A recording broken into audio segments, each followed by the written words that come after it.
Good morning, everyone. Today I would like to share something about staying true to myself. But before that, I want to recommend a book. It's TED Talks, the official TED Guide to Public Speaking. It's written by the Chris Anderson, the head of the TED. I'm not a good candidate of the public speaking, but I just read it due to my curiosity. And I come through to a term, the reading mode, and also another term, the speaking mode, and I realized there's a difference between them. Reading mode is less enthusiastic, which means that you rely too much on the script and forget about yourself. The another one is speaking mode, is that you really convey the message that comes from your heart. So today I want to apply the skill today in the podcast because I think that previously the podcast I relied too much on the script. So today I just jot down the bullet points and try to express from that. So back to our topic, staying true to myself. I think my conversation with others become much fluid when I focus much on the message rather than paying attention on the details and the grammar. If I select too much on the accuracy of the vocabulary and I pay too much conscious on that, I tend to be more perfectionist and I lose the joy of having conversation with others, and that makes me really less happier. So I would recommend that to truly enjoy and truly become yourself, focus on the point that you want to convey to others and not paying too much attention on the style, and because that is your style and you can be more comfortable with your style.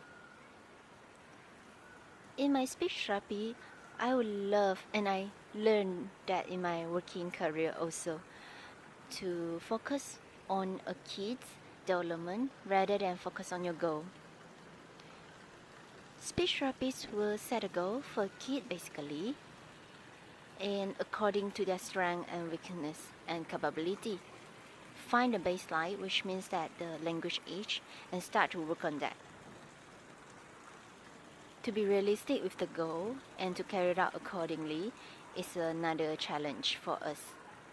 But for me personally and professionally, I learned from a mother that she told me that in a seminar she learned to not focus too much on the goal, but actually learn to enjoy the process growing together with her child.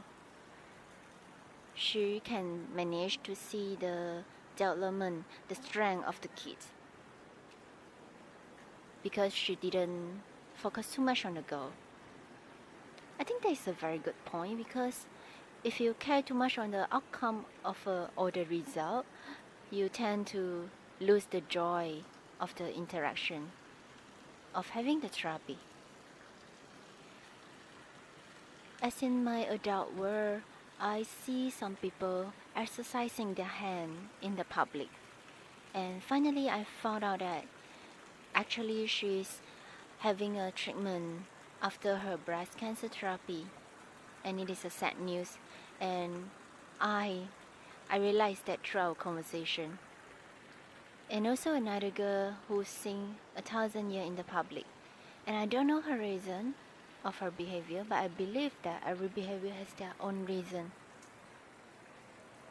So there's the thing, to stay to yourself, stay true to yourself is not an easy thing, but it's a must. So do I when I start to read and write in the train, in the bus.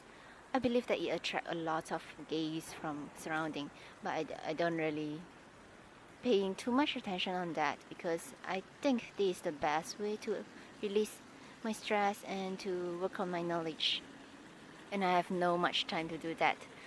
So I think that worked best to me, so I will just choose to stick with it.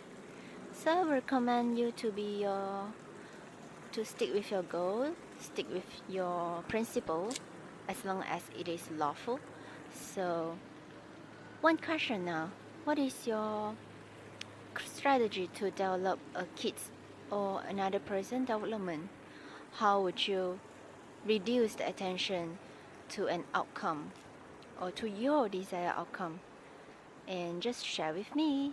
Thank you for listening. I hope that today the speaking mode is really work best for you. And goodbye. Have a nice day.